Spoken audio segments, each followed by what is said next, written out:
We are live from Saturday Night Live. Very strange that I have a large nose, and I'll tell you why. I guess you're privileged to have a big nose then, because you don't live in harsh conditions. The habanero one? Holy fuck, dude. Woo! You know, maybe I've been treating this bike as some sort of parkour bike when really it's just a... I once came face to face with a wild rhinoceros. That was pretty crazy. I got stung by a bee once. Welcome back to the Burning Boat Show. A show that is only possible because of our patrons. Thank you very much. And on to the show. Hello.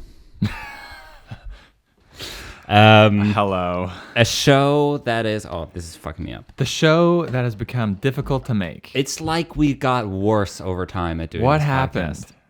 I don't know. To fill people in...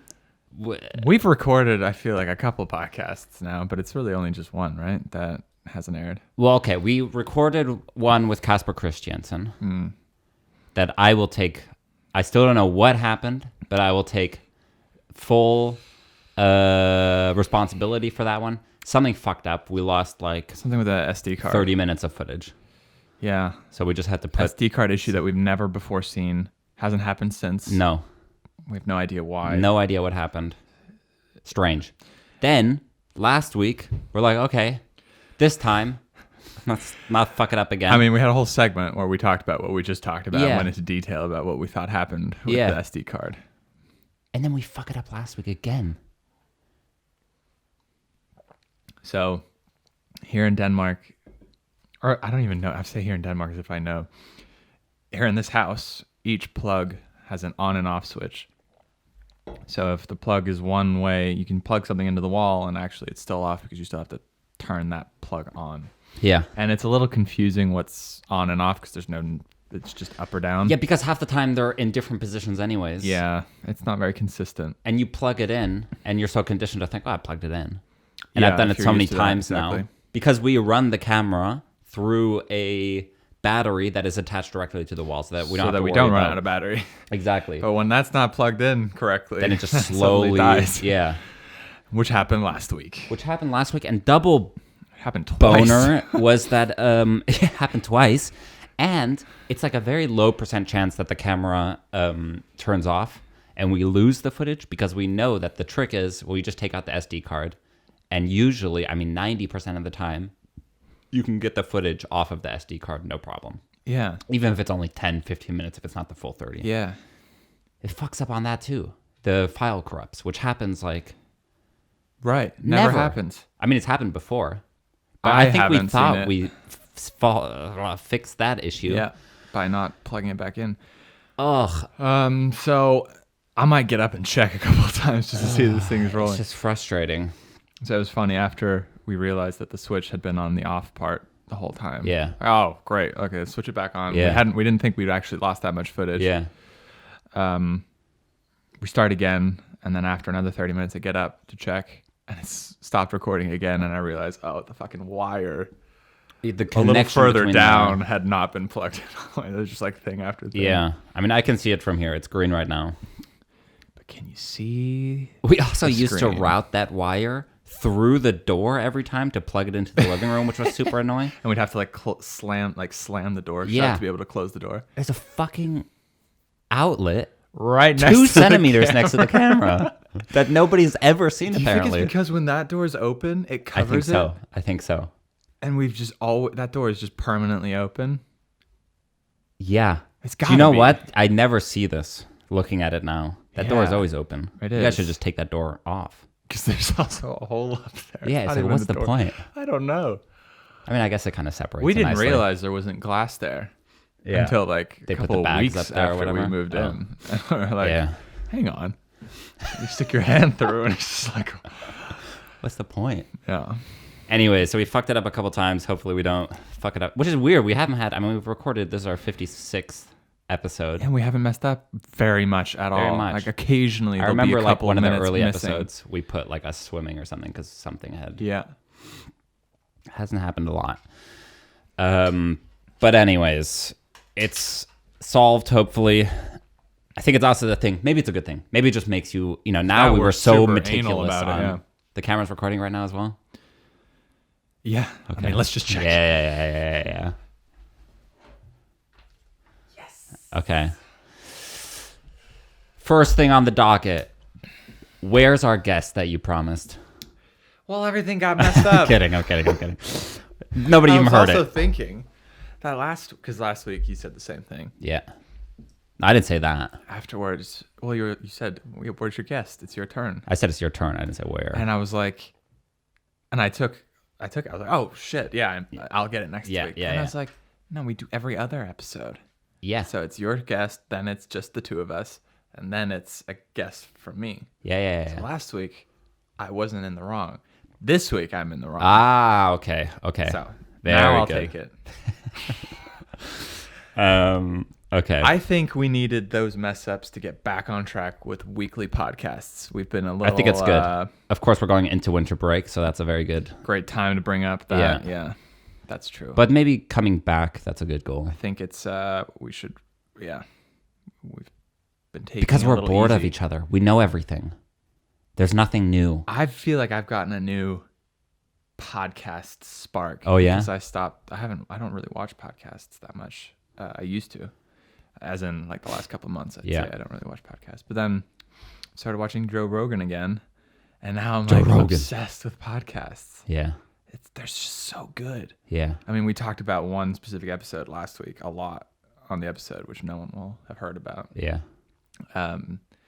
But after that episode, I was like, wow, the power of a podcast, like how much it can actually do. Like, I think, because last week we reviewed basically that episode, the Joe Rogan episode, and we reviewed The Irishman. Yeah. And I was thinking, I enjoyed watching that 4-hour podcast more than I enjoyed watching the 3.5-hour movie. Then The Irishman? Yeah. That's fucked. I loved both of them. Yeah, I think. That just says something, though, right? It's just a couple people sitting next to a microphone and talking. Well, I think there is something how fun it very can be. intimate about a podcast that's not something you get with like short form interviews or sort of like very produced More formal. Yeah, there's something about a radio setting where you're sitting and talking for long periods of time that really lets you connect with somebody, I think. Because they're not pre-written answers. There's no way you can Prep. script 3 hours, right? Yeah. Yeah, that's interesting. It's very it's very real. You see people stumble over their words and have to try and explain what they meant. Yeah. And then other times you see people perfectly say exactly what they wanted to say. Yeah. And how that gets a reaction from everyone, and they're able to convey their point, and then it moves the discussion in a certain direction. It's just very interesting in terms of like communication skills. You see someone who does a lot of podcasts, they're just good at speaking their mind. Yeah. How much do you think doing this podcast helps us in like business meetings, if any? I mean, I'm saying it as if it does. I don't know. I was thinking the other day that I think it has helped me become better at articulating my thought. I see. So if I have an idea, I might have used to kind of like, I don't know how to say what I'm thinking so much, but it kind of forces you to get quick at like saying something that isn't just blah, and kind of coming up with something that has a little bit of value. I mean, it must have some kind of effect that we kind of once a week sit down and practice one-on-one communication. Probably. Okay, first thing on the docket. Real first thing on the docket. Boris and Johan is officially locked. Pep, pep, pep, pep, pew. Well, it's. Should we say what it's called? No. No. Why not? I don't know. It's not I called just that. made a decision. It's not called that. That was the working title. That was the working title. We've now decided on something that's probably going to sell a little better or have a little bit more of a. Yeah, we put it in the survey whether people like the title, and it just kind of came out like meh. which I kind of knew. Yeah, I same. think it's just It one of wasn't those a things. surprise. That's what I named it, and that those two names have a lot of. They ring in my head very nicely. Yeah. But that doesn't mean, I think the title is the one spot where it's like, yeah, you should pick a title that is the most intriguing in a sense. You should right? hear the title and it should give you a sense Well, if people go, oh, that's kind of boring. of what it could be about. It's like, well, then I'm just giving myself less of an opportunity for people to be interested. Yeah. I mean, you got, well, like, do you know any other films or TV shows or something that is just two people's names? Yeah. Like Tom and Jerry. Harold and Kumar. Yeah, like comedy. Sounds a little bit comedic. Yeah, if you maybe. don't know anything about it. Yeah, that's true. Which I is didn't like- think about that. I don't necessarily think it's a bad name. I think it just doesn't capture necessarily what the film is going to be about. It doesn't give the right tone. Well, a good point also was that by changing it to this new title, it directs people as to what they should be looking out for, which we had some issues with the surveys. Well, no issues, but sometimes you would tell, specifically you Skype with somebody and told them what the film was about, and they were like, oh, but that all makes you had so to much say more was sense. a word, Yeah. What word? and that is the word that the film is called. Why not just say it? Because I like I don't know. I just made a decision, and now I'm just sticking to it. Okay, well, I'll say it and then you can beep it out if you decide not to. All right. It's called... Yeah. I think the reason I'm hesitant is because it's not like in stone. I guess. I'm very confident that that's going to be it. But if it changes, then it's like, oh, well, actually, now it's called Yeah. this. Well, So now I you will said- bleep it So out. now you said that. That's interesting. Now people will try and guess what it's called. Yeah. He's checking again. Yeah. You see the corner. Anyways, Now we're safe. that took fucking forever to lock it. Yeah. Wow. That was insane. Well, I even let's give felt let's like- give a recap of this whole thing. Where do we even start? Well, I think a good place to start would be that you started editing it in November last year. Yeah. You started syncing stuff in November without me. Yeah. And then the two of us started editing here on the 3rd of December Okay. a year ago. Okay. And it's now Exactly a the year 12th, ago almost, yeah. Right, and the 12th of December today. So it's been literally, That's crazy. give or take a couple of days, a year Yeah. of on and off editing. Yeah.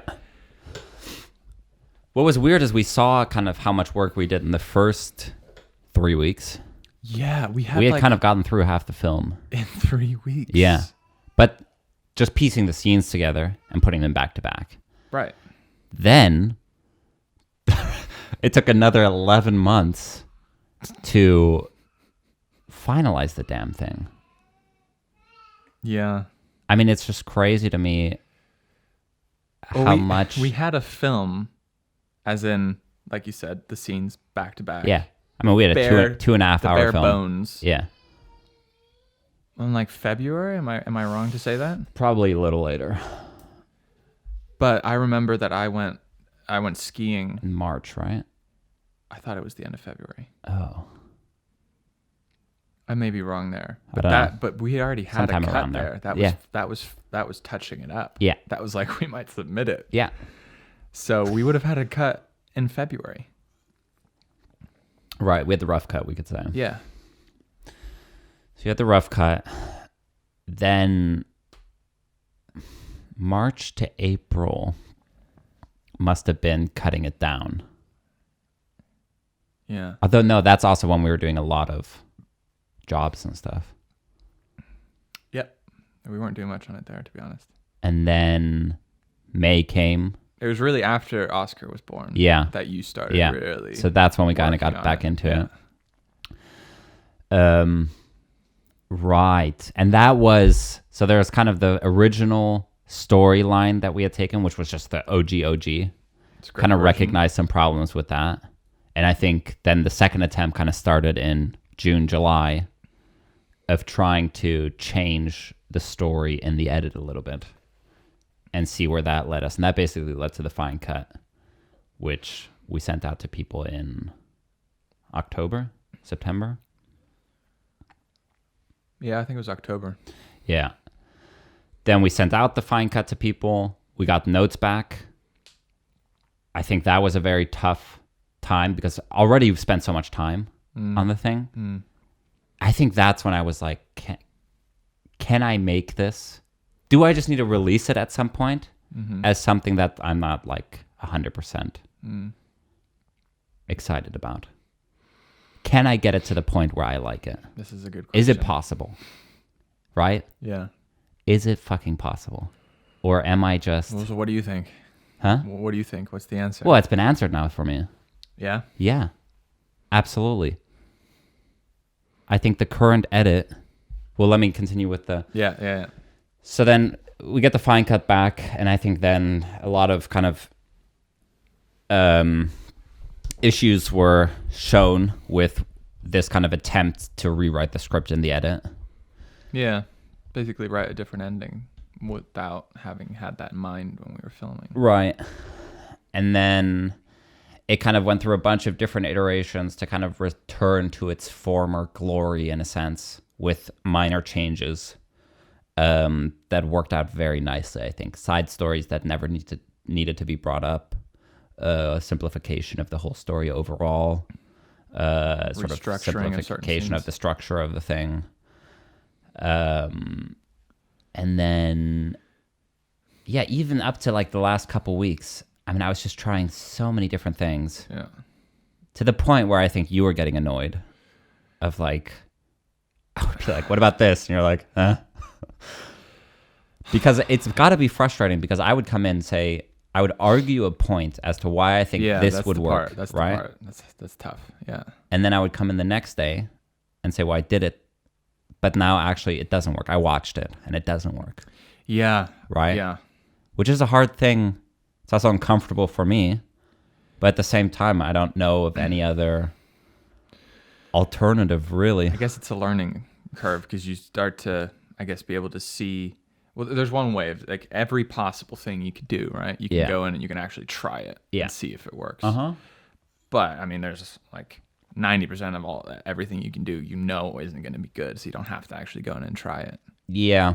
Although, I mean, like literally everything. No, right? yeah, By not putting everything. the last scene first. Oh, I see. That's an option. I Right? see. We don't need Yeah. to do that because Yeah. that's not going to work. But Yeah. there's like, a good chunk of stuff where it's like, in theory, there could be a way to argue it, that it would make sense. Yeah. And then you kind of need to go in and actually test it by editing it and Exactly. seeing in real life, does it work? Right. And I guess one gets better at knowing what works and what doesn't without having to actually test it every time. And I think towards the end, there started to be, for me, there was a feeling of like, is this ever going to end? Yeah. Like, it's just, I think there are certain things about the film that we needed to kind of just accept that they weren't going to get solved. And that every time something was being changed to solve whatever that thing might have been, it was just kind of affecting a different part. And so it's like moving one of those puzzle boxes around where you move one piece and then you can move another one. Yeah. And then I felt like that was just going to keep going. Yeah. And I don't really know what the answer is. I mean, I feel like, how can you know that in a year you're not going to look at it and have a feeling of, wow, like if we had just changed that, or if we had just, I feel like that can honestly literally keep going forever. I think it can, but I think also it's very strange because I thought that I was like, I'm just pushing things, like you said, this little puzzle board, I'm just kind of shifting things around. And there's going to come a point where there's just no real other options. And I will just have to accept there's inherently a flaw in this story that cannot be fixed. Or that can be fixed, but it's like, it's still frustrating. It doesn't quite... There's still something else then. Yeah, like exactly. That's what I mean. Right. You fix one thing, you put out one fire, and it starts another fire somewhere else. Right. And it's very hard. I think the hard thing is that you can be so focused on a scene. So I would focus on Act 3 and get so deep into the weeds of Act 3 specifically. As its own thing. Yeah. And then I would watch the whole movie and I would be like, fuck, this doesn't work in the context of the whole thing. Or now that Act 3 is like this, Act 2 actually needs to change because these two things aren't meshing well or whatever. And I think I just have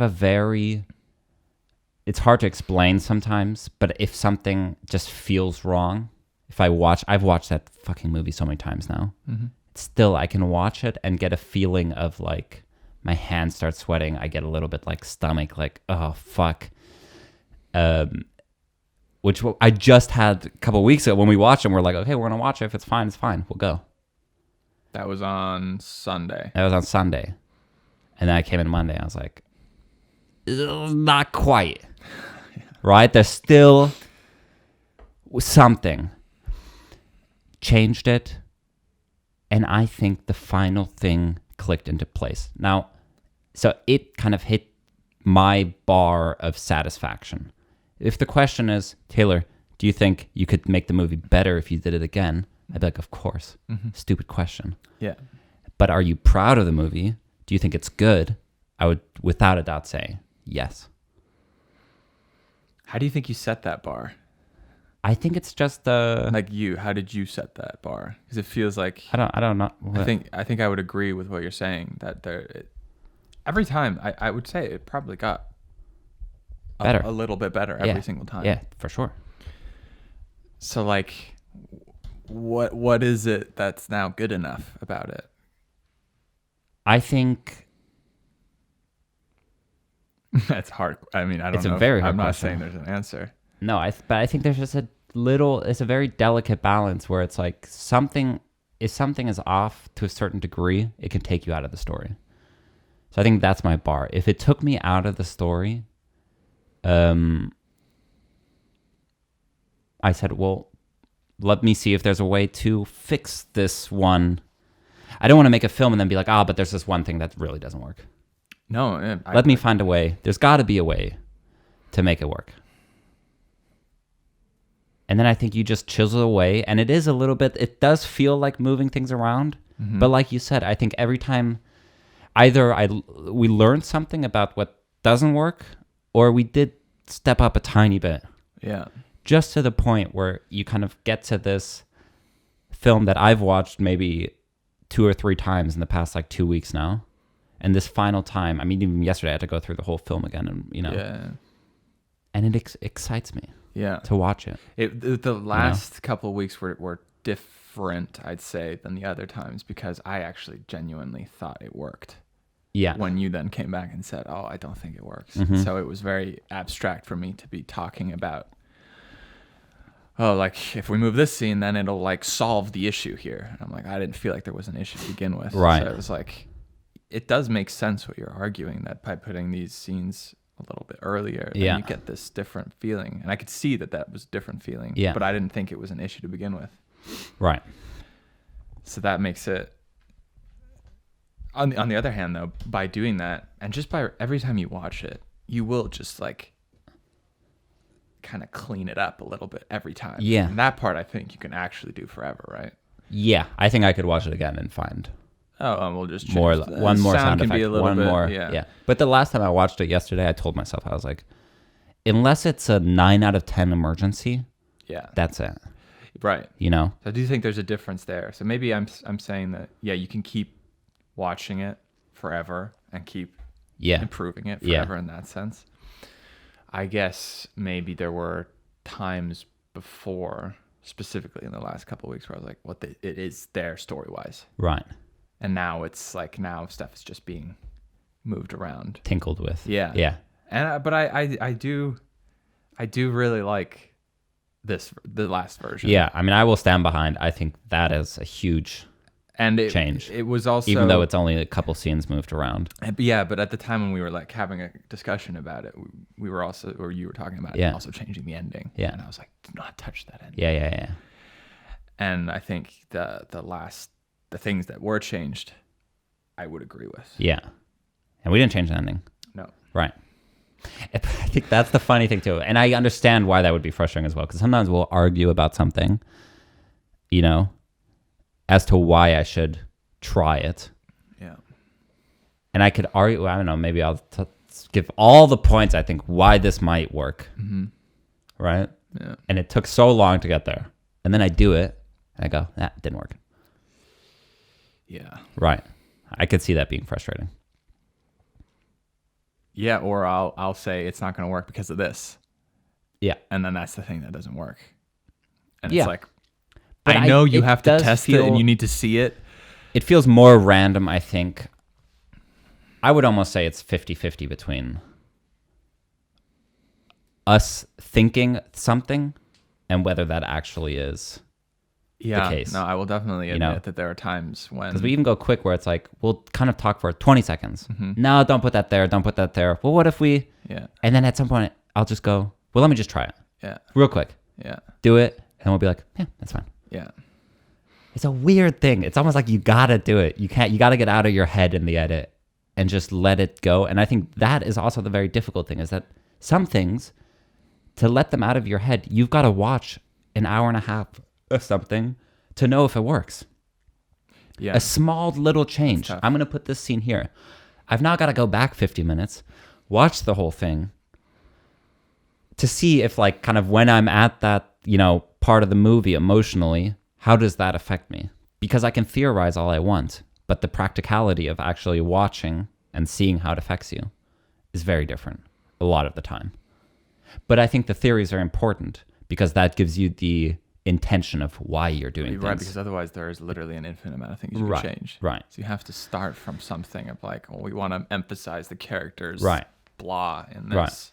It's sort of a balance between the things in your head, the heady stuff, like why and intention and what's the reason for this cut and what are we trying to achieve and blah, blah, blah. And then just your gut, Yeah. Well, I was saying that there's definitely times when I'll almost be 100% sure that this cut will work. Yeah. And you'll watch it and be like, oh my God, it doesn't work at all. Yeah. And then you'll notice why. And it's like, oh, that's so obvious now. Yeah. But yeah, theory isn't always. Yeah, like I said, The I be think all. for me personally, it's really a balance. And I think a big part of learning for me is to try to understand why I have those gut reactions. And that can be hard at times. Because if I say, well, I don't like it, and you say, why? And it's, it's like, Yeah. well, because I just came out of the story, or, I just got this feeling that it's like, this isn't right. It can be very hard to try to understand why that is until you kind of go into the edit and break it apart and try something else. And then in hindsight, I think it's a lot easier to be like, this is why I think this didn't work. Because we're at this part of Act 2, and now that I've broken it apart, maybe I think, that was one of the reasons, like the way the edit is now. I think I could tell you very clearly kind of why that works in that order and why it was a little bit strange beforehand. But if, like, the day after, it's a little bit hard to obviously be so specific about it.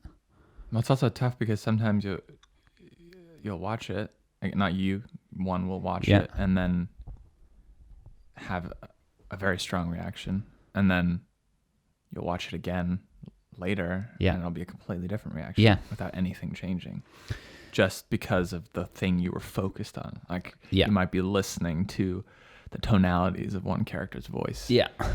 And then you'll forget to do that the next viewing. You'll be like, well, what was even the issue here? I don't remember. Yeah. This is fine. Yeah. And then it's like, how much of your own... I mean, you're not a computer watching it the same every time. Mm-hmm. You are changing yourself. And so that changes your experience. So, like, how much can you trust your own viewing experience in the end? Yeah. It's a bit of a consensus, maybe, Because it's like, there are scenes that I've probably watched 30, 40 times now that I still love. Yeah. Right? Even if maybe one of the times I watched it, I was like, eh. But overall, I can say, no, I know. Because I've seen it so many times and I've had the same reaction so many times.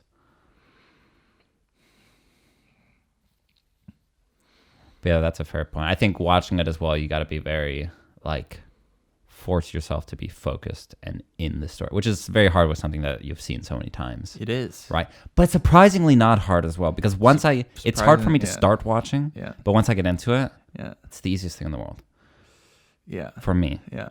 I think it's a very easy film to watch, personally. Oh, yeah. How many times do you think we've seen it? I was telling someone the other day, I think not exaggerating, I've probably seen the movie like 20 times. Yeah, from like beginning to end, just in viewings. And then each scene, you know, like, oh my god, that's not even each scene. I mean, if you but that felt good today, and it was a very anticlimactic, you know. Yes, I wanted to ask you about that. What did it actually feel like? It felt very like just like I kind of had it in my head. I think I had the whole like just internally kind of because it's a little bit weird as well, you know. It's just this: do we get the camera out? I said, "Oh, just have a moment to yourself." And I kind of thought about it last night because I knew, although I thought every day this week I was going to finish, but last night I was like, so many times. Yeah, I was like, well, I just got to watch the end and figure out these 3 notes, you know. And I thought a lot about the one note last night. I was pretty much like, it's not going to work. I just sat there and I just felt like, a wave of relief, kind of. Are there any, you know, this? It truly feels, and I know you probably won't believe me because I've said it before, but it really feels like it's done. It's at a point where even the last time when we popped the champagne, obviously that day, I didn't think it was done.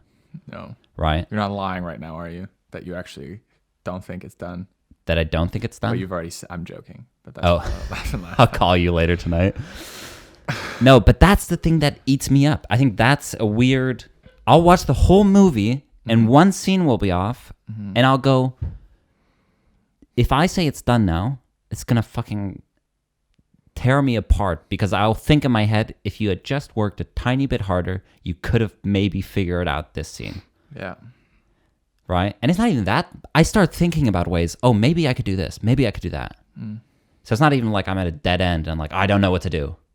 It's like, well, I have ideas. And then I'm like, well, now it feels dumb. Although it seems crazy just to keep going, like just to keep poking at this thing. That's like, well, is this going to fucking, you know? Yeah, I know. But I had the feeling, I mean, I already, on Sunday we watched it. There was just this one issue in the middle of the story. And then I watched it again.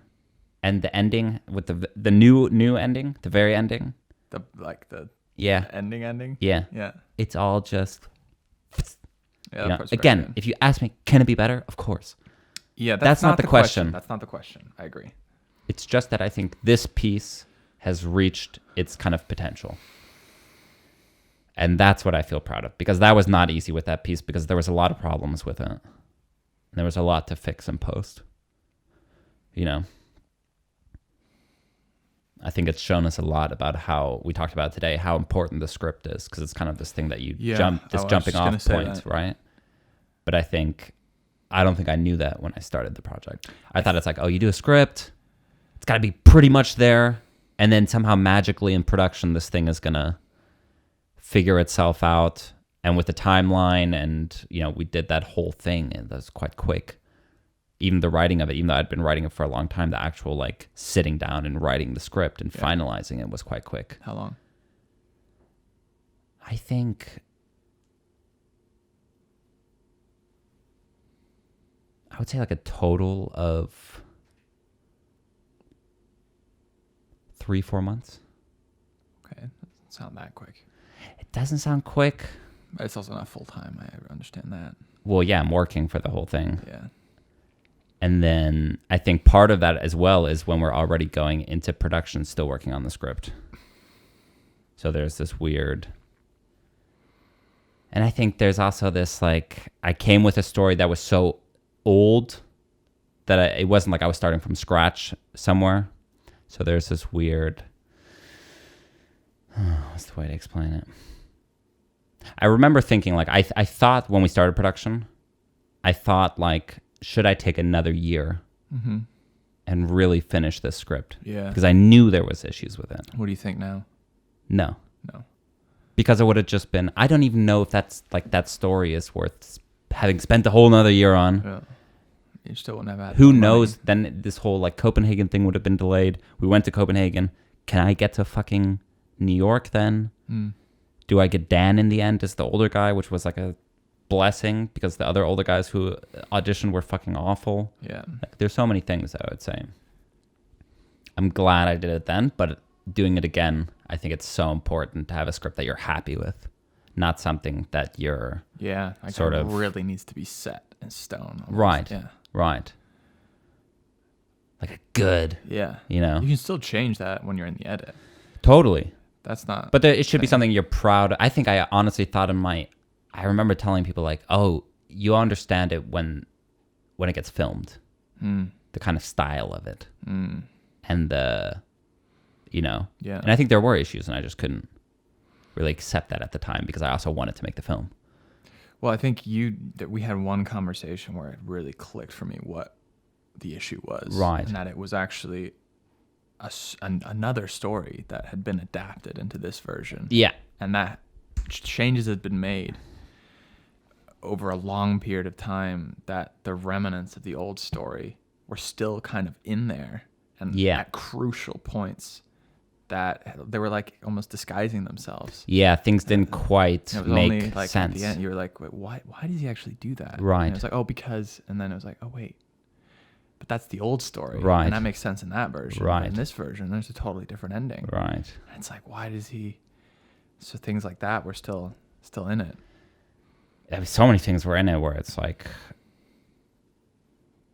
it's weird to look back because I'm like, why the fuck did you do that? How did you not see that at the time but it's obviously a learning experience. And I think, like I said today as well, I think we're learning a lot about structure now and how to write scripts and kind of the format of scripts.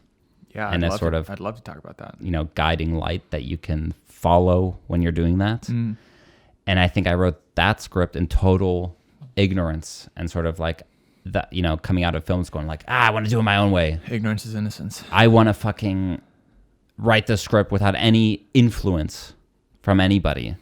I don't believe in the cookie cutter format. I want to write my story that I think, not realizing that there's a way to enhance your story with just simple sort of rules that you learn, right?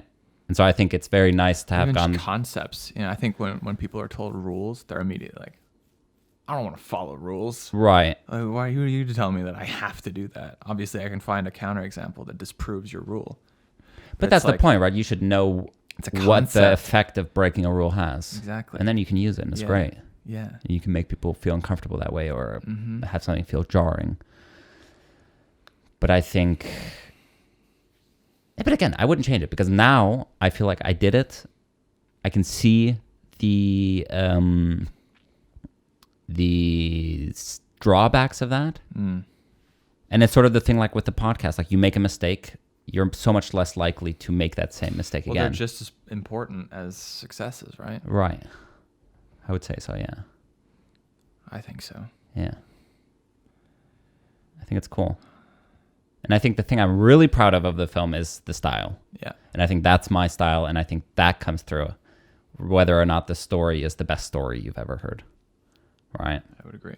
But I think the style and the theme and the sort of certain characterizations of the setting and stuff like that, I'm very proud of.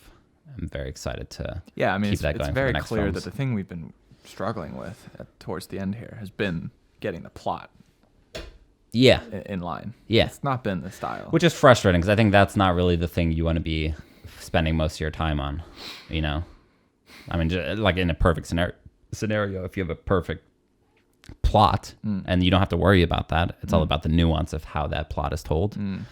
I think that makes things a lot. You have a lot more freedom. Yeah, exactly. Like we're a little bit constrained. There's literally like potentially only one way to have I think there is only almost one way, right? And luckily we found a it. little twig that bridges us to the other side. And we were like, oh, thank God. Here's this one way this story makes sense and is good. And it's a satisfying sort of story. Yeah. Right? Thank fucking God that's there. But obviously, if you could say, oh, there's 20 ways in which it's a good story. Yeah, it's a good story. You could really dive into ways, oh, wow, we can do it this way. We can do it this way. Exactly. Right. Yeah. And I think that's a odd thing to try to express to people. This idea of being proud of something and thinking it's good, but also not wanting to be like, it couldn't be this turned out the best way it could possibly be. to sort of accept the failures without shitting on yourself, you know?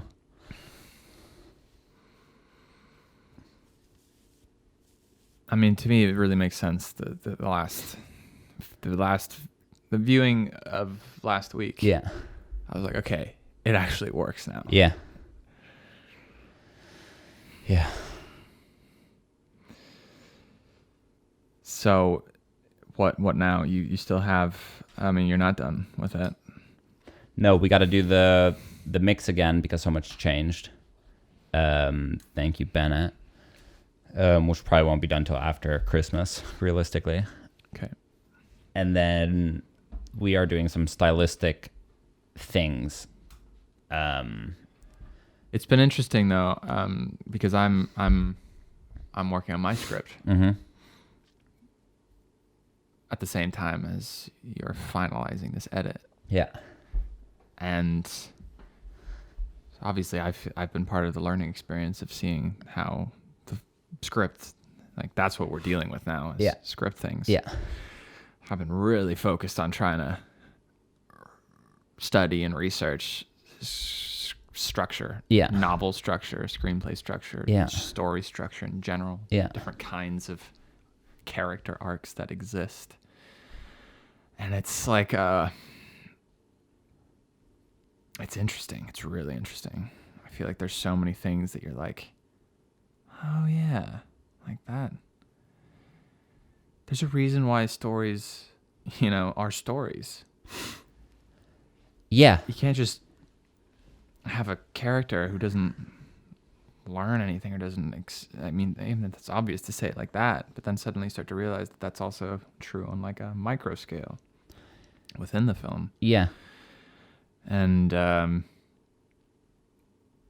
because I remember like a few podcasts ago, I was like, oh, I'm starting writing this film without a structure. Yeah. And I'm just kind of enjoying the freedom of writing a scene and being like, ooh, what would be cool to cut to next? And I'm going very much from like a place of just reacting to the scene I'd just written. Yeah. And like what could be cool to put next. Yeah.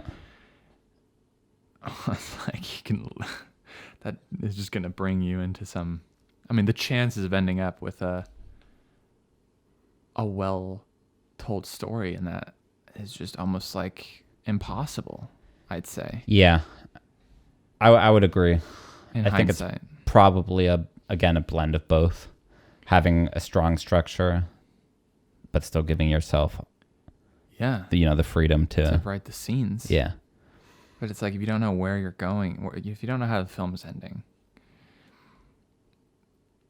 how do you know where you're going to be halfway through the story? Or how do you know what is going to happen? And there are certain things that you can emphasize in the beginning of the story that make whatever it is that ends up happening halfway through the story more meaningful or more relevant. Yeah. Otherwise, it's just a combination of a bunch of different half thought through things. Yeah. It's like your film can't be about everything. You gotta pick a certain amount of things that you really want to focus on, that you really want to dive into. And everything else kind of helps to tell that story. Yeah. So, the weird thing is, I don't think it's obvious at all. I think that's like the biggest thing in film school. Why so many of the films don't work. Yeah. Is because, or I should rather talk about myself why like my films didn't work and stuff. Is because we talked about story in film school, but sort of in a very like abstract, I feel like a very abstract way. And I had the mindset of like, they were rules. Right. Yeah. And I'm like, I don't want to, I'm an no artist. One wants to be told I just ooze. What to do, right? I ooze the story,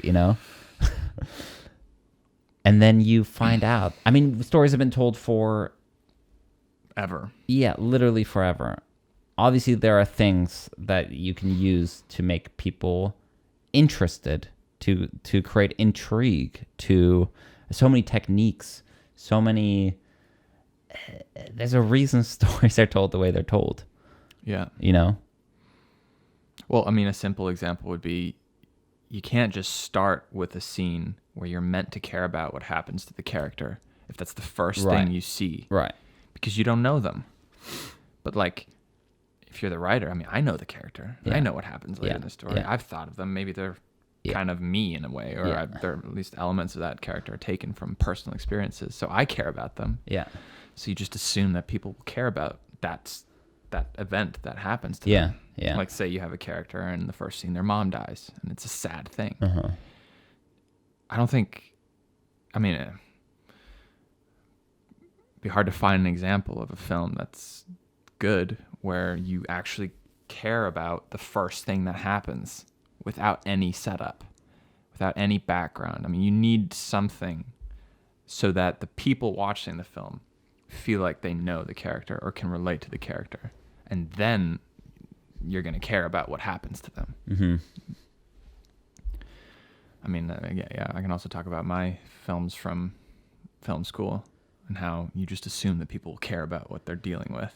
Yeah. I think that's a big one. That person is sad. Yeah. I can see that you're trying to say that. Yeah. But I don't feel sad for them. Yeah. Because you haven't showed me who they are or what they're thinking or why, what they're... How do I relate to them? Yeah. Yeah. You've just said they're sad. Yeah. I think there's a lot of stuff because you think as a writer that if you we were talking today about like what the stakes of the movie are and whatever, right? And that you might need to be reminded of the stakes at certain points later in the movie. Yeah. Right? Mm. That's something that's hard to, because when you're writing, like you said, you're so in it. Yeah. You know the stakes as the writer. You know what the themes are. You know how Right. it's going to end. Right. You know that at the very end, there's this amazing scene that totally ties together Right. everything that you've been building up to. So everything makes sense to you, and it takes an outsider to say, hey, you need to remind Oh, I people wasn't thinking of that. around about here. It really helps to remind people what the stakes are if this is what you want to do, right? Yeah. I find that very almost motivating, Yeah. you know? Mm-hmm. It makes me want to write the next one. Mm. It makes me want to... And I love watching you write as well, because then you'll talk about it and then I kind of absorb it and I'll kind of apply it to, because I'm working on Boris and Johan right now, and I'll go, yes, like things will make it, like that would have been a great thing to add here. And you can see... I see why right. we were having so much problem with the plot in this area, because Yeah. we're missing sort of this thing. It's very satisfying. I think the thing that got me to kind of transition from almost like a rebellious, I don't want to follow rules, follow formats kind of mindset. Yeah. Even when I was reading screenwriting books, it was like when they would use examples from films that I love. Yeah. And would say, well, even in like, not even in like, in all films, to one degree or another, there is a structure. Yeah. And you can point to scenes, be like, well, here in this film, this is the scene that does this. And you can find that scene in all these other films as well. And you're Yeah. like, oh my God, they're right. Yeah. That's true. Yeah. There is a defining character moment kind of about a third of the way in through the film or whatever it might be. Yeah. And you see it in all these other films and you're like, right. I mean, there is, but they're all so different, you know? Suddenly you're like, it sounds like a simplistic way of looking at it. Like, make your character likable in the first 10 pages. What's that sound? Is that the camera? An earthquake? Something wobbling. Still rolling. Okay. Sorry, go ahead. You know, might say you should make your character likable or relatable in the first 10 pages or something. Yeah. And you're like, okay, like what if I don't want to do that? And then you look at all your favorite films and you kind of can identify that specific thing that they're talking about in all of the films that you like. But then you realize that they're all totally different ways of doing it. Completely original. Yeah. Yeah. Unique, have their own nuances, do other things at the same time. But there's this general gist of like, who wants to watch a film about someone they can't relate to and don't care about? No one. Yeah. That's why some people like certain movies and don't like other movies, because they don't relate to them. But like removing that entirely because you want to be different, it's just it's an unfortunate way of looking at it.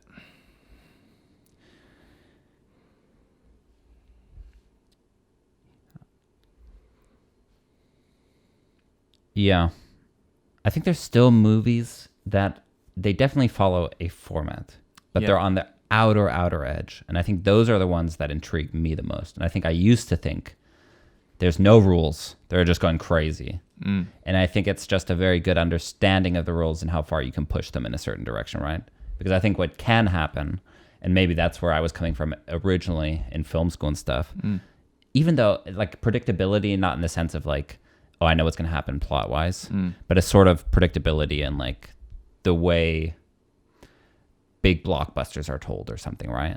That would bother me. And it got me so excited when I saw something that kind of flipped that I think I interpreted it as, oh, they went fuck you to the fucking any format, any whatever. Yeah. But then you look at them and like you said, I mean, you can definitely find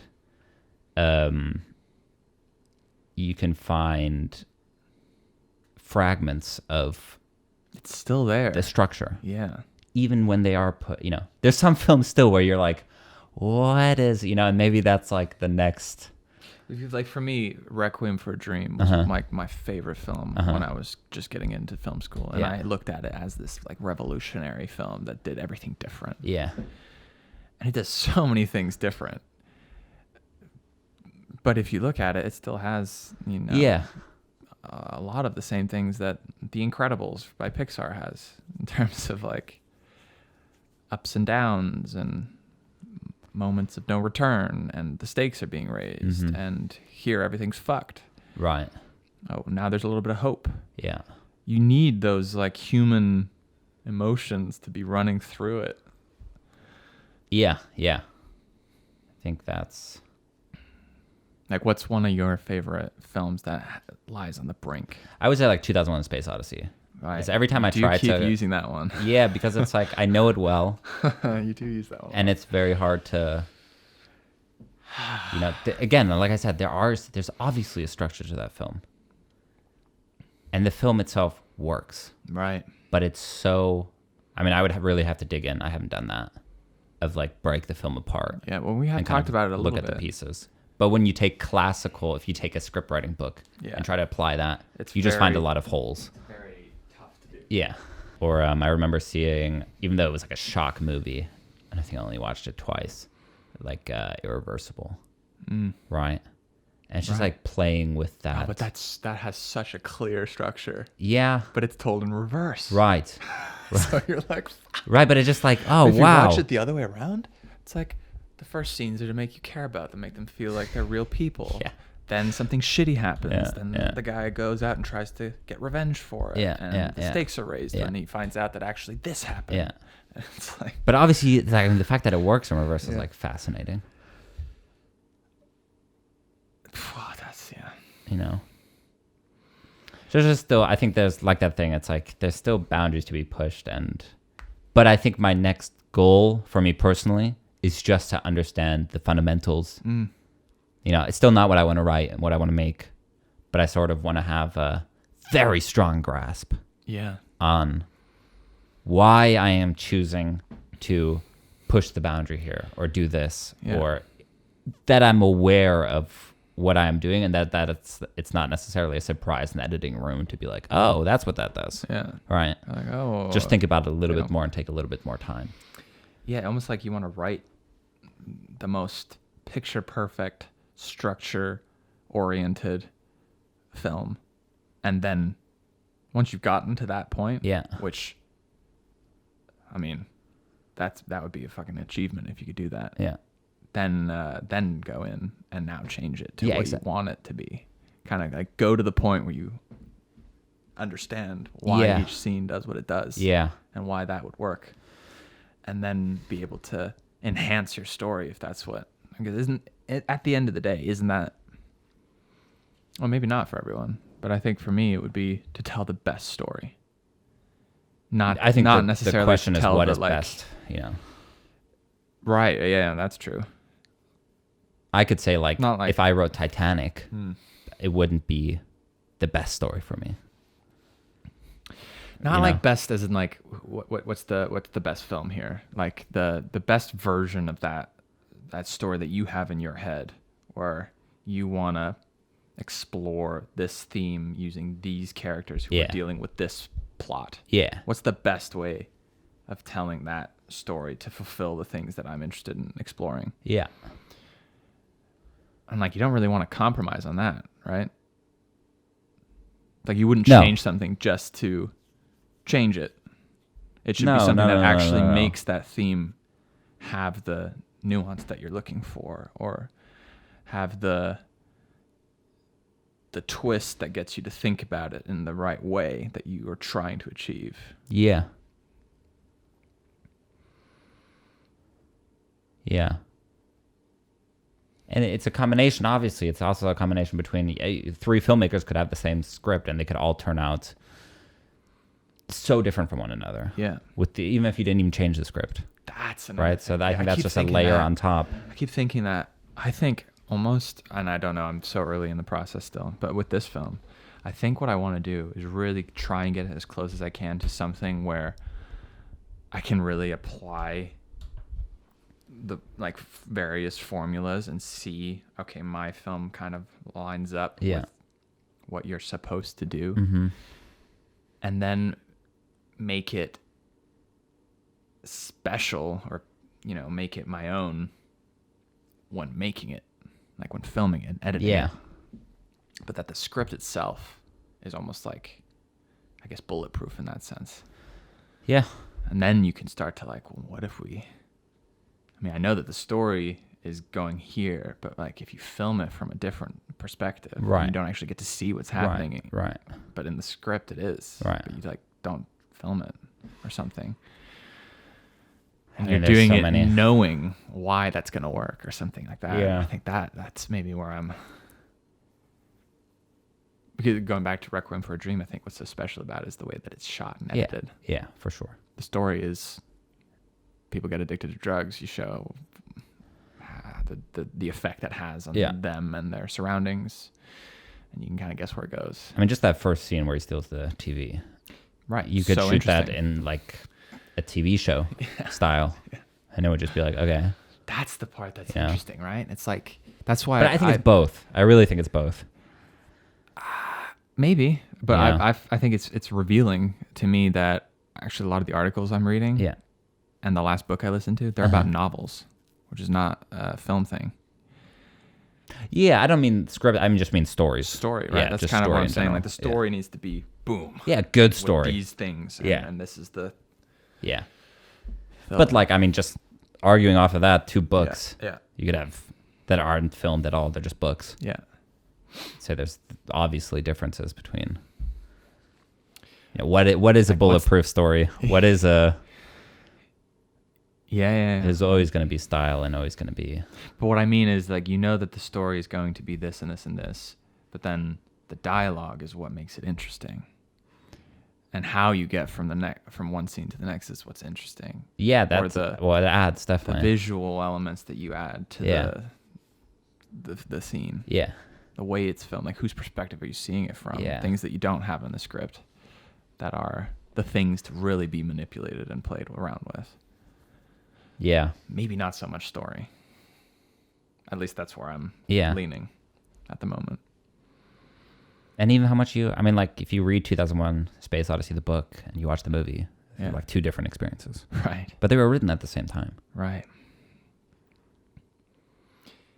I'm thinking about 2001 Space Odyssey, and I think what you could say is that once they get into the spaceship with everything Hal, clarifies there a little bit. is when the film starts In a almost. weird way. So it's like almost like an hour of setup, Yeah. which is an interesting interpretation of that kind of structure, a 3-act structure. Yeah. Being normally Act 2 is the longest, but in 2001, Act 1 is by far the longest. I mean, you could probably take that because, I mean, just saying like, oh, Act 1 needs to be introduction to characters and you need to care about the character and setting up the world. And it's like, there's none of that really. I mean, setting up the world characters. is pretty much all that happens once you get past the apes, right? It's almost like it's a thematic. Right. It sets up First it's 30 minutes. What do you call it? It's like the overture. The overture. It's like when you play, what's it for? I want to say like a symphony or something, or a opera or a play or something. They'll play the full piece of music before the actual show. And that piece of music is kind of what gives you guidance throughout the show and kind of sets up the mood and the tone and it's kind of like movie credits used to have. You used to have movie credits at the beginning of the movie with a song. And that would kind of set up the mood for the whole Give thing. you the mood, yeah. Right. And you might hear that song later in the movie again, or Yeah. kind of these, I mean, so the opening scene, which is like 25 minutes long, right? I have no idea how long it is. It's long. It's long. By seeing that, you kind of know what to look for in the rest of the film. I guess it gives you this is how to watch it. There's a lot In a way. you have to do. Yeah. But it's also a big plot point. I mean, just the theme of the film or the plot of the film requires you to. I mean, obviously he's taking his time and setting it up and everything. Yeah. But that part of the story needs to be told. Yeah. It's a big part of the story overall. Yeah, that's what I mean. It's not just a thematic element. It is like, it's like a story. You still got the story of a community. Yeah. And then another community comes in and kind of takes over the watering hole. Yeah. And then the original community finds out that they can use tools Yeah. to fight off this invader Yeah. group of apes. And the tools they don't come up with it by themselves. Right. They touch something invites them influences, to think differently. Yeah. And so, I mean, it's a story in itself, right? It's a contained little short Yeah. story almost. Yeah. And then the real film starts, you feel, and you're like, okay, so I'm supposed to draw parallels here a little bit. You kind of are introduced to the... But even the way it's cut, you cut from the bone to the spaceship. Right. It's like, it's telling you. Yeah. Look at the similarities here. I mean, obviously, if you like match cut something, you're trying to pull comparisons. Could you even argue that the monolith is the protagonist? You could here's a good one. You could argue that it's a flat arc character, and that in a flat arc, the idea is that you've got a protagonist who is unchanging and has this overall truth that the outside world isn't yet aware of. And I see. The film is going to be about that character kind of showing that truth to the rest of the world through their actions and ultimately changing those around them for the better. Yeah. You could argue that the monolith is the protagonist with this truth that it knows and that it's trying to spread to the minor characters in the film. Yeah. And we then get to see that unfold in different scenarios across the span of time. Well, yeah. I don't know, because the monolith it's just an alarm system, right? Isn't it a form of enlightenment? It's from what I remember from the book. I only read the book once, Yeah. and the movie doesn't really tell you too much. Right. It's that these aliens put down the monolith on Earth pre-humanity Yeah. to the apes. Yeah. They show them how to use tools. Yeah. And then they put the monolith on the moon, and they do this all over the universe. And the monolith gives off an alarm if teaching those monkeys those tools or whatever life form is on the planet becomes space bound or whatever. They reach the nearest moon. They find the monolith. It sends an alarm to this, species, whatever. So because man left Earth and went to the other Right, monolith? it lets them know like they're at this stage of development. Huh. And they're surveying this for, I forget what the reason is. That's interesting. And that these beings are, they're not physical beings. They're like energy, electrical sort of, which is what he becomes in the end when he goes into the monolith. He becomes this like next step of evolution, right? Which I think might be the comparison between like monkeys and humanity. This idea of evolution and like going into space, and then you get into this final stage of like you're not a physical form anymore. You know, somehow you become the star child. But that's the interesting part, right? That's what you get in the book a little bit. Yeah. But then the movie is like you wouldn't get that from the movie. Yeah. I mean, Unless you're some sort of. I mean, I will say I didn't get that from the movie. movie. Tough. Yeah, I haven't thought of it that way. I thought of it as this godlike thing, which I guess it's an alien creation, which we would view as being godlike because we can't understand it, and it seems to be something much bigger than what we're capable of comprehending. Yeah. And then the theme of Hal, I guess, is also this form of evolution, this AI that is perfect, but ultimately will destruct humanity because humanity itself isn't perfect.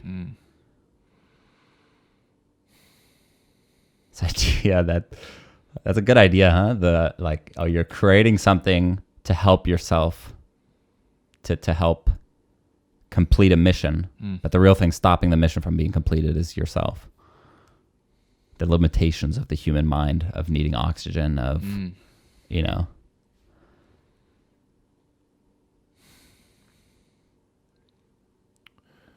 Great movie. Everyone go watch 2001: Space Odyssey. Let us know what you think. I gotta watch it again. It's the movie that got me into film. I know I've said that many times before. Yeah. What else we got here? Well, while we're on it, we could do some review time. It's review time. Netflix, The Confession Killer. The Confession Killer. You still haven't finished it, right? I'm like 20 minutes out. 20 minutes out. Yeah, there's a great little mini series, limited series. I don't know what you call it. Yeah. On Netflix. I just love those fucking murder, mystery, crime documentaries. Yeah, I like the courtroom stuff. I like courtroom stuff. I like a little bit of conspiracy. Murder. Somehow I'm intrigued by that all the time. Huh. Yeah. It's I mean, like I said, it was something where I was not that into it at the beginning, and then the story kind of changed. Suddenly you started realizing what it was about. It's like the first episode's a little bit of setup, and then you get into the actual meat and potatoes of the thing. Yeah. I was saying it's a little bit uncomfortable. It's just strange to watch documentaries in that sense. I was like, here are these people who have lived their full lives, whatever, and then this documentary comes out, and it's just like, it must be so bizarre to be, I don't know, I had this sense like the DA, for example, right? He was kind of talking about... Should we say what this is roughly about?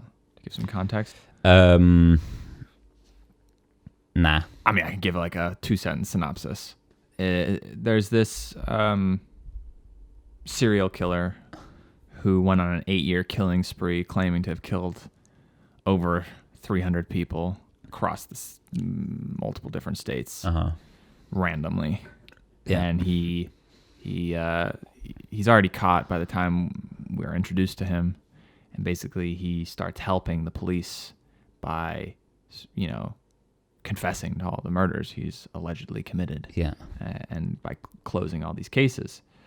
So the police start to see the value in treating him well, so that he'll keep talking and keep helping them in these investigations.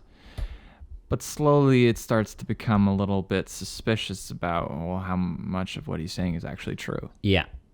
And that's kind of what the documentary is about. Yeah. And it's about the relationship between him and the police rangers, or what do you call them? Yeah. Texas Rangers. Texas Rangers. And like the morality of what they're doing, and even like, are they aware of what they're doing?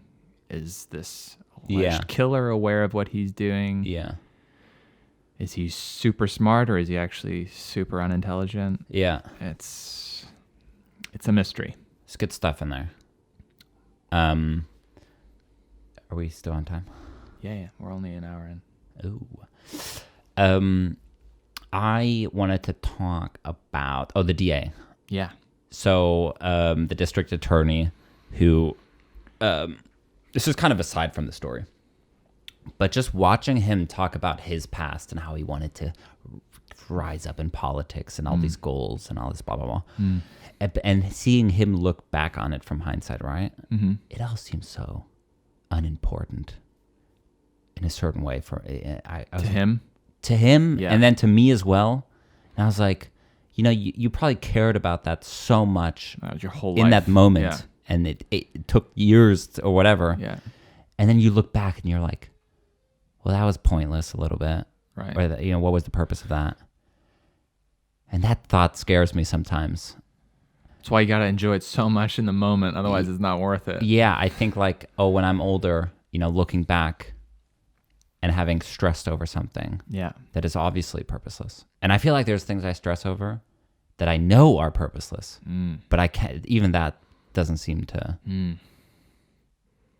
stop the stress in a sense. You know what I mean? Yeah. There's a weird, and then it's, this question of like, well, what is purposeful? What is the thing that is not like, getting more money or getting a higher status, or because those things, I think watching the documentary and just in general as well, so you kind of know those things are like pointless to a certain extent.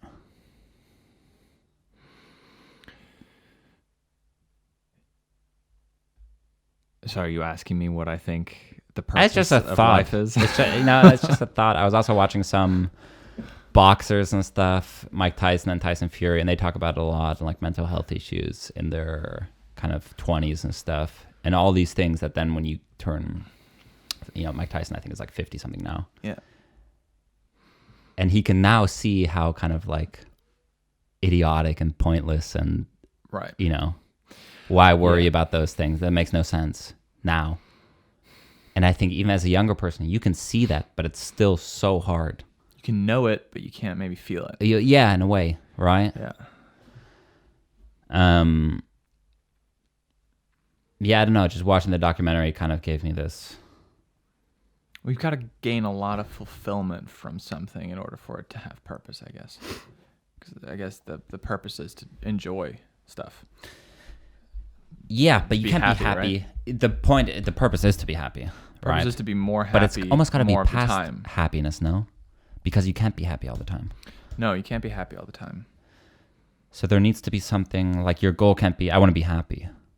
I want Because to be what as does that happy mean? as I can be. Right, and what makes you happy? Purpose, Yeah. Yeah. right? I also read this, I'm totally going off, just on a tangent here. I was listening to this kind of pseudo therapy session that someone was a weird situation where someone was Skyping a therapist on a live stream or something. But it's this 2-hour kind of conversation that they have. And this idea of his depression really just being a lack of purpose was what the therapist was kind of concluding. Yeah.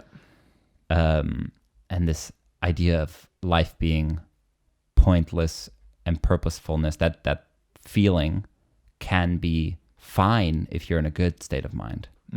Happy-go-lucky, it's fine. Yeah. There's no purpose, it's fine. Or it can be But when bad. you're in a negative state of mind, Yeah. how terrifying that is all of a Right. sudden. Yeah. And then he also brought up, this is a little bit over my head, but I thought it was just an interesting thing. He talks about,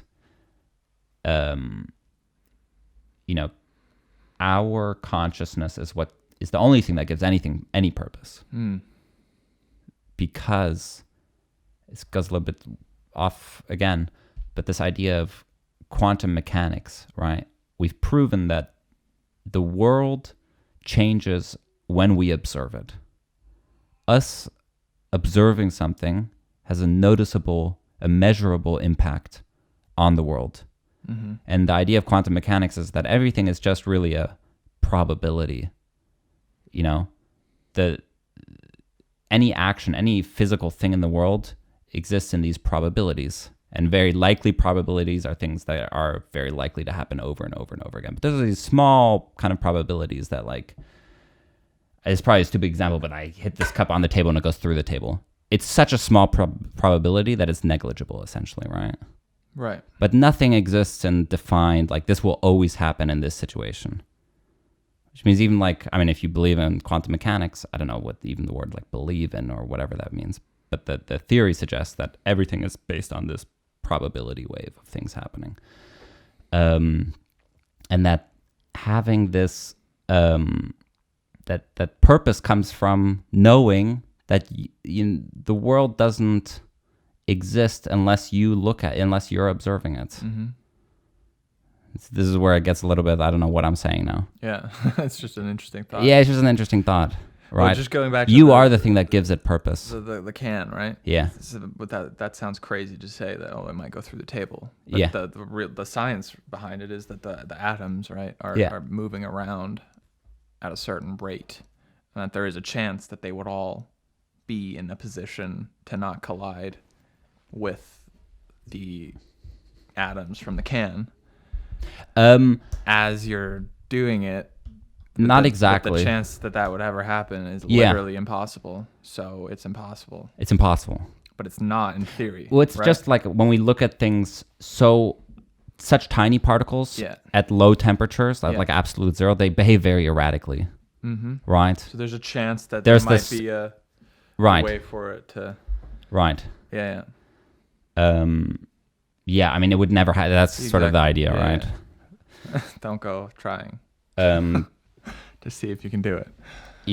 But just this idea that, you looking at that, there's this double slit experiment. You looking at the experiment changes the outcome of the experiment. Mm-hmm. That is purpose. Yeah. I don't know what that means. What is this also where Schrodinger's cat comes in? Yeah. So there's this thought experiment, which is if you take a cat and put the cat inside of a box that you cannot at all in any way, you can't observe what's happening inside of the box. Yeah. Whatever happens inside the box is contained entirely. Yeah. And you put something poisonous in there, or something that might be poisonous, something that might not be poisonous. So am I getting that part right? Yeah, they do the experiment in a weird way where they say like some nuclear particle or whatever that 50% of the has time this quantum state, whatever, right? And that if it turned into this state, it would break this vial of poison, and kill the cat, And if it turned into this state, it wouldn't do anything, But the point is, it wouldn't have to choose a state, until we looked at it, because that's how quantum mechanics works. The idea of like you can have like quantum bits that are, in computing you have zeros and ones, but you can have a qubit that is a 0 and a 1 simultaneously. But if you look at it, it's forced to pick either a 0 or 1. Right. It can't exist in two states when it's being observed. So the way that the experiment is meant to get people like me to kind of understand just a little bit of what that even means. Well, me too. I mean, so there's a 50% chance that the cat is dead. There's a 50% chance that the cat is still alive, but we don't know that until we open the box. Yeah, exactly. And until we've done that, the cat essentially it's both. Yeah. At the same time. Yeah. Which is an interesting way of looking at it. Yeah. So our observation demands a result. Yeah. Kind of. I don't know exactly how does this tie to purpose? I don't know. I feel like there's a loose connection in my head that somehow that makes a little bit of sense. But just this idea of like, where does... I think it makes a lot of sense. We were just talking the other day we watched a Yes Theory YouTube video where one of the guys has the opportunity to ask the Dalai Lama a question. Yeah. And what is he going to ask? And he asks, so a lot of people, young people specifically, struggle with anxiety and depression. Yeah. If you could whisper one thing in their ear, what would it be? And he starts talking about altruism and how we should think more about others, and that we live in such a self-obsessed world. Yeah. And that you're just thinking about yourself, and so you're also thinking about all your problems. Yeah. If you just stop thinking less about yourself, as in if you stop trying to look at whether or not it's this or that, it doesn't matter. Yeah. A little bit. It's like if you're constantly analyzing your own life and your own thoughts, you're going to come up with both good and bad answers. Maybe if you looked at it less, you wouldn't even be thinking about whether or not something was good or bad. and you would just be able to kind of live a lot more peacefully and be thinking about other things than just you.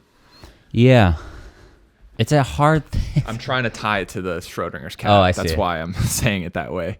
I mean, the idea was stop thinking so much about yourself and think about other Well, I people. think that's a massive because thing. I think that is very true. that makes, I mean, you put more attention on yourself, I was trying to get at, if all you think about is you're going to think about a lot of bad things as well as good things, right?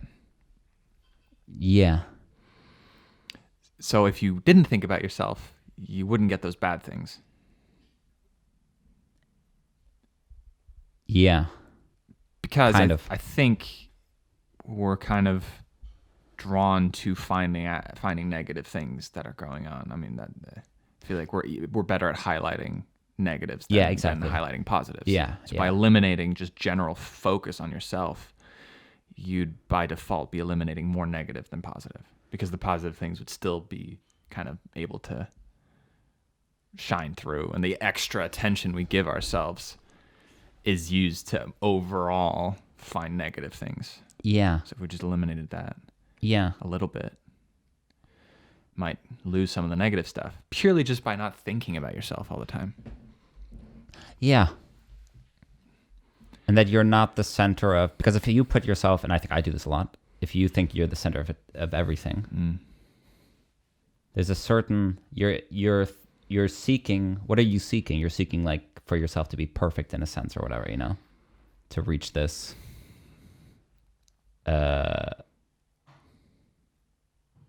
some form of perfection, I guess, whether it be in your work or socially or, because the little things are the things. And I think if you're not so focused on yourself and you're focusing more on other people's happiness and deriving your happiness out of other people's happiness or helping or whatever, that this,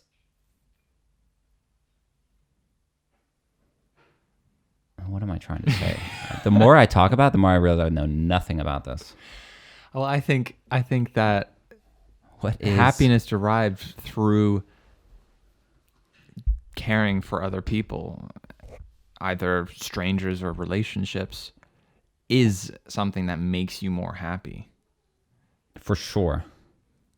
I mean, there's a lot of studies that directly suggest that the happiness you feel from buying yourself a gift versus buying someone a gift, Yeah. versus buying someone you don't know a gift.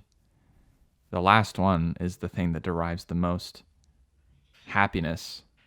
Don't know? Yeah. That's interesting. Giving strangers something. And the idea was that it was, I believe the study was that it was a $20 gift. I see. Something not tiny, but definitely not something huge either. Yeah.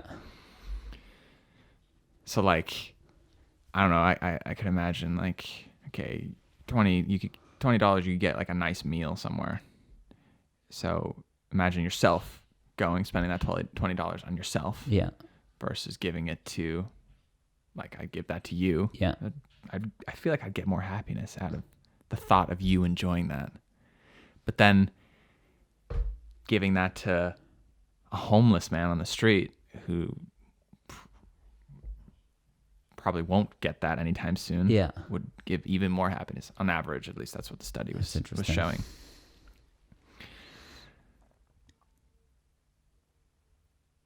Yeah. What do you think? I think that's totally, that makes a lot of sense to me. I don't know about like the homeless versus the friend. But it's specifically something kind of insignificant.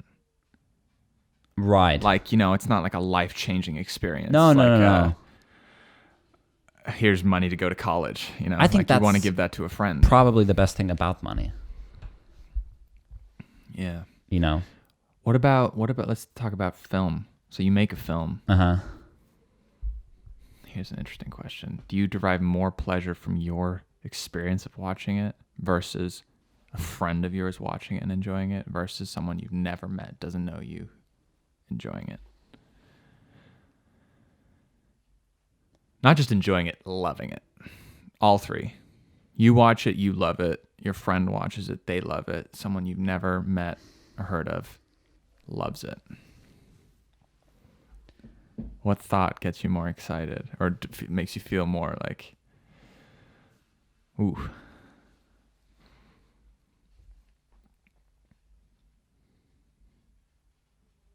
Huh. It's a tough one.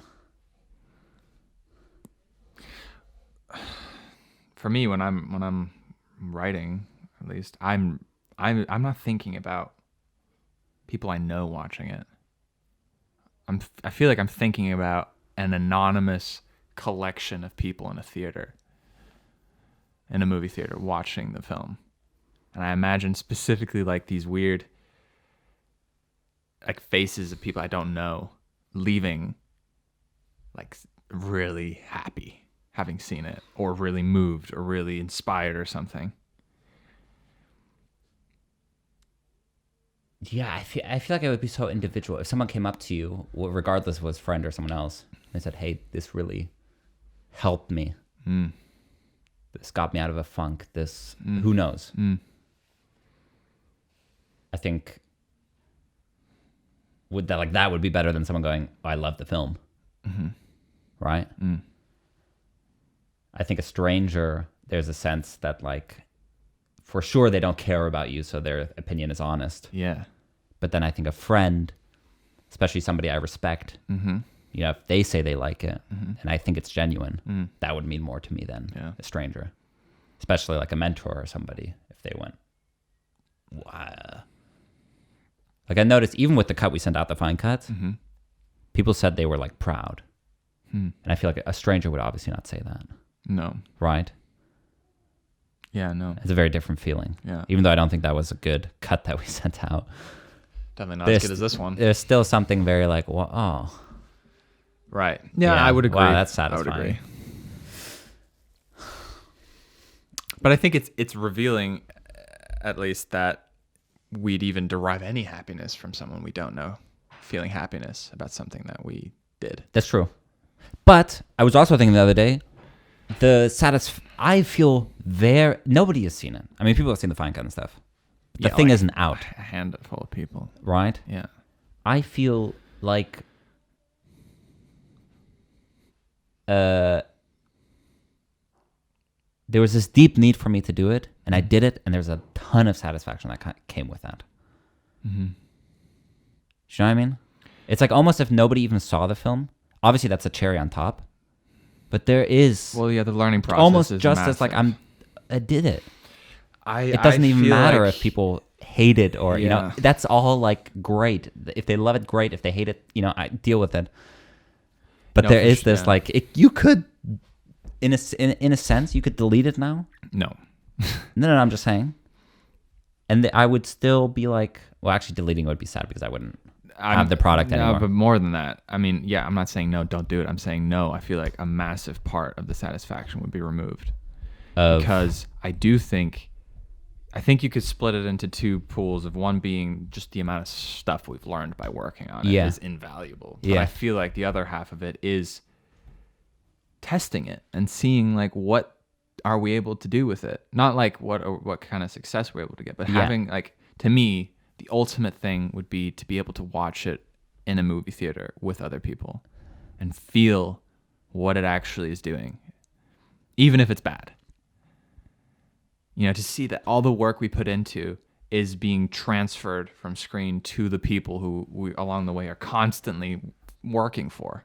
Yeah. What are they going to think here? What are they going to do here? Yeah. Are they going to get this? I would like to see that. And I think it needs to happen even if I'm not present. Yeah. It has to. People need to see it. Otherwise, no, people. I'm not saying like, a big part of it is missed out on. What did that guy call it in the Joe Rogan podcast? A false dichotomy or something? That's like just a thought experiment, Obviously, people seeing it is better. Yes. But I do think it's like that's the next step, I guess. But there is something just... Maybe as bad analogy, but like, okay, so you climb a mountain or you run a marathon. Yeah. And there's that satisfaction of like, we've done it. We did it. Yeah, that's true. Look at us, we did it. That's what and that's the then first you part. come down and you're like, how fast did other people do it? What did people, it's a bad analogy, but there's sort of this like, this pure Yeah. sense of like it's just us two. We can Well, the journey have this moment, the journey, has everything been- that went into it, has enjoying happened. all of it. Yeah. Yeah, and then let's see what other people think. Right. Which is still great. And we'll see how that goes. Yeah. You know. And that doesn't change. Say people hate it and it does terribly. Yeah. That doesn't change that. No. Yeah. No. And I think in a way you have to, like a couple of the last decisions we were making on that film, it's like you got to do it for it sounds so cheesy, but like for Do it yourself. you. Yeah. No, it doesn't. You know, there was a couple of decisions where like, some people said they didn't like it, but that's what I like. Yeah. And if there's a I'm not strong trying to make a feeling- film that everybody, you know, No. I'm just trying to do what I like, and I would love for other people to like it, but like obviously you can't do anything but what you like, Yeah. right? It's different if there's a scene that you're like, interesting. Right, And right. people are like, I don't really like it. Actually, Yeah. it kind of turns me off. Yeah. You're like, okay, well, let's take it out. But if you're like, I fucking love this scene and people aren't liking it, or even if it's a few people, like, no, it's still going in there. Yeah. I mean, yeah. I totally agree with that. Maybe going back, I just had a chance to think. I'll probably won't be able to say it again. It's almost like you ever have a thought, Yeah. and you know what it is, but you just can't say it That's what I mean. Every about time you what the try to podcast explain does. It trains us to do that. to be able to think about it quicker and quicker every Yeah, time. it's frustrating sometimes because it's like I know what I mean, but as soon as I say it, I'm like, well, that's not it.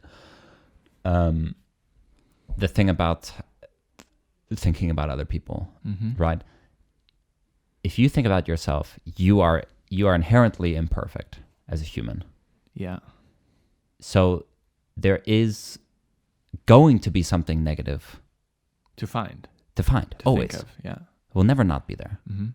So like you were saying, thinking about other people removes that thought from the self. Yeah. As if, because if you think of yourself, you got to think about the good, but you also got to think about the bad. Yeah. So if you remove it, overall, if you're spending less time thinking about yourself, more time thinking about others, and thinking about others, I would say, obviously there's negatives to that as well. But I would say it's more, if it's in a caring manner or you're thinking about others and like how to help them and everything, it's overall more positive. Then aren't you just net having less negative thoughts, Yeah. right? As opposed to thinking about yourself and saying, oh, I'm going to fix those negative things, right? Which is also a good thing. Which is a good thing to an It's like extent, I think. there's an amount of self-reflection that is definitely very important. I agree. But I also think you can't don't need to remove get it entirely. obsessive No, of about it course and not. be like, oh, I need to be this perfect. So if you give yourself too much time to sit and think about yourself, you're going to start overdoing it. Yeah. Yeah.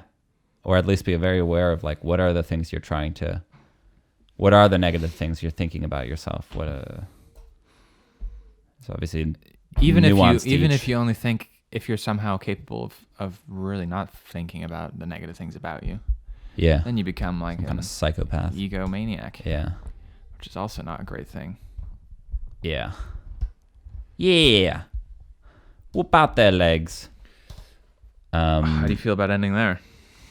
I think that's good. A good little The only thing we didn't wrap-up point. get to, but maybe I'll think about it more, is the purpose thing.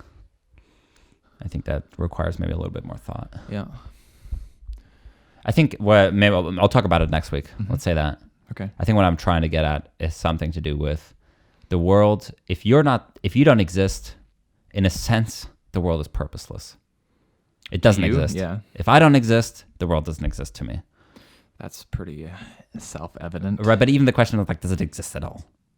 Because all I have is my perspective, really, right? Yeah. We've talked about this. Right. So there's inherently something purposeful about you existing in the world. Your purpose is to observe it Yeah. and make it real. Make it real. Right? And what is real? We'll get to that next time as well. Because why is a dream less purposeful than, same shit? Well, according to dream scientist L.B. I can't Hoover. remember his name. Dreams feel just as real and have the same effect on us chemically in the brain until we realize that they aren't real. Yeah. I would say there's no difference between a dream and reality. As in, you wake up you just experienced a death of someone you love, Yeah. you feel that just as much as if it actually happened. Yeah. Because you think it's real. Well, you think it's real. It's only once you realize that you were dreaming Right. that something was actually strange. Quote from Inception. Yeah. But that can almost make you think that the world is then purposeless. There is no difference. What makes... Again, you highlighted the point that it depends on the state you're in. If you're in a positive state, Yeah. it's a positive It's thing. an interesting one, huh? A negative state's a negative thing. Oh, it doesn't matter anyways. Or, Well, I think that's what I it doesn't struggle matter with. anyways. Let's just enjoy it. It's like, yeah, when you are in a good state, big difference. exactly, it's a massive difference. Yeah. Which means also when you come out of the negative into the positive, suddenly the negative, it's like, oh, it's fine. Doesn't matter anyway. Yeah, you can It's even- very hard to address in the positive. Yeah. But anyways, enough of that. We will see you next week on the Burning Boat Boat Show. Burning Boat Show. Burning Boat Show.